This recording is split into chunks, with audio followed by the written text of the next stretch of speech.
Communiqué final de la réunion du Conseil exécutif du RPM, Rassemblement pour la patrie et la modernité, du jeudi 5 décembre 2019.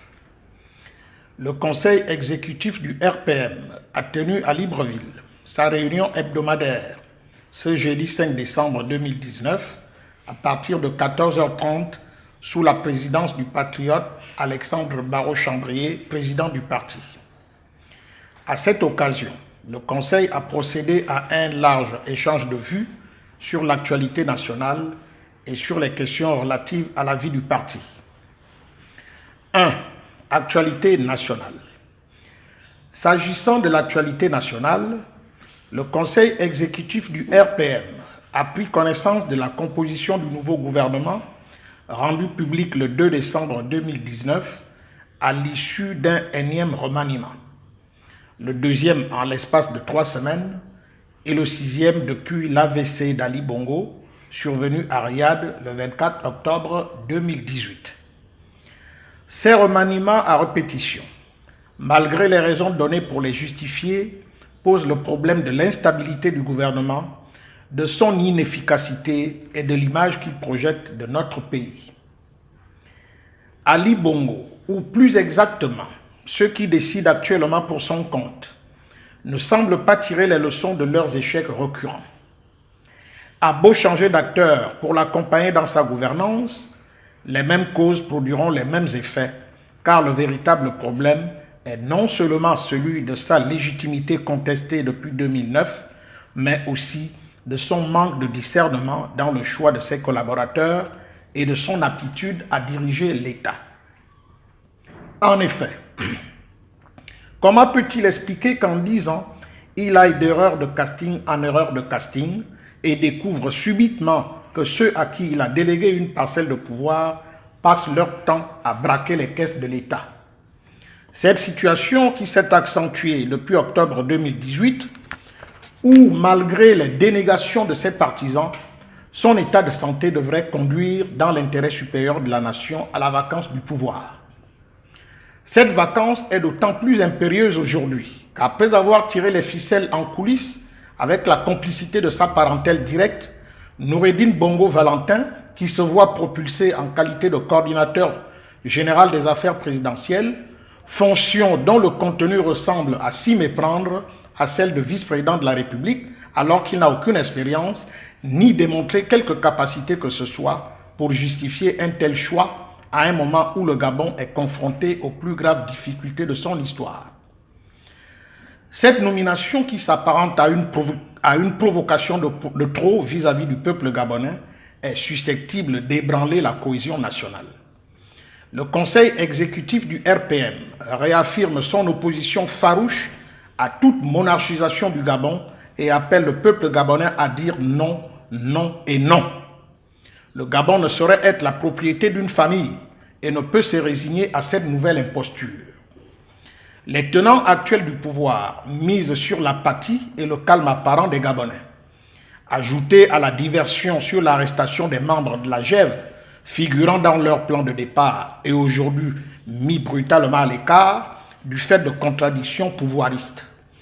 Qu'ils sachent que même les peuples en apparence les plus dociles finissent toujours par se réveiller face à un coup de force et à prendre leur destin en main. Le Conseil exécutif du RPM rappelle que dans un communiqué précédent, il fustigeait déjà l'accaparement du pouvoir d'État par une clique de profito-situationnistes et le silence complice des institutions républicaines. L'heure du sursaut patriotique et républicain a sonné et nous ne devons pas abandonner notre pays à ce funeste sort. Par ailleurs, le Conseil exécutif du RPM a pris note de l'adoption par l'Assemblée nationale de la loi de finances pour l'exercice 2020 qui établirait le budget en recettes et en dépenses à la somme de 3 330 milliards 773 722 478 francs CFA. Vu le faible taux d'exécution des budgets précédents, il s'interroge sur la réalité de celui-ci.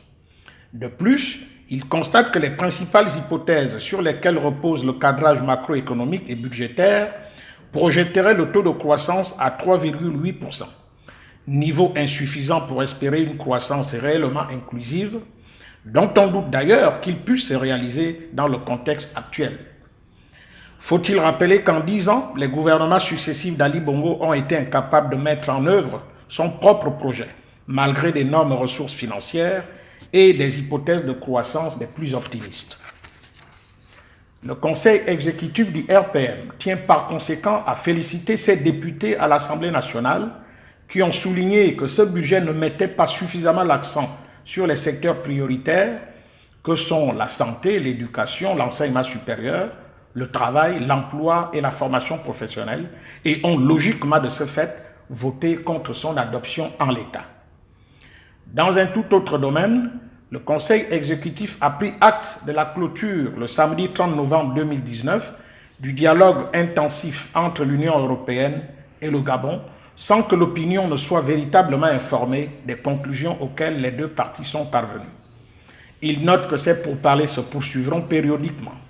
Toutefois, il tient à rappeler que le fondement de ce dialogue est le contentieux électoral de 2016 qui est loin d'être soldé. Et il ne voit pas comment ce dialogue peut aboutir s'il n'associe pas tous les protagonistes. En effet, le dialogue intensif constitue une des recommandations de la mission d'observation de l'Union européenne lors de l'élection présidentielle d'août 2016, en vue d'une part d'apaiser le climat politique et d'autre part d'améliorer le cadre électoral en vigueur. Le Conseil exécutif du RPM estime qu'il serait regrettable que l'Union européenne, qui a joué un rôle hautement appréciable en cette période, se déjuge aujourd'hui. 2. La vie du parti. Concernant la vie du parti, le Conseil exécutif a adopté le tableau synoptique sur le suivi de la mise en œuvre de ces décisions qui lui a été soumis par le secrétariat exécutif. Ce tableau permettra de procéder périodiquement à une évaluation de ses activités et à en tirer les conséquences en vue d'améliorer l'efficacité de son action. Le Conseil exécutif a aussi approuvé le programme relatif à la poursuite de l'implantation du parti dans la commune de Libreville. Par ailleurs, il a marqué son accord à la tenue d'une réunion des cadres du parti dans le courant du mois de janvier 2020 à l'effet de procéder à un échange interactif sur la situation politique du moment et sur la vie du parti. Enfin, il a pris note des rapports sur d'autres sujets d'intérêt majeur et donné aux responsables concernés les instructions appropriées en vue de leur mise en œuvre. Fait à Libreville le 6 décembre 2019.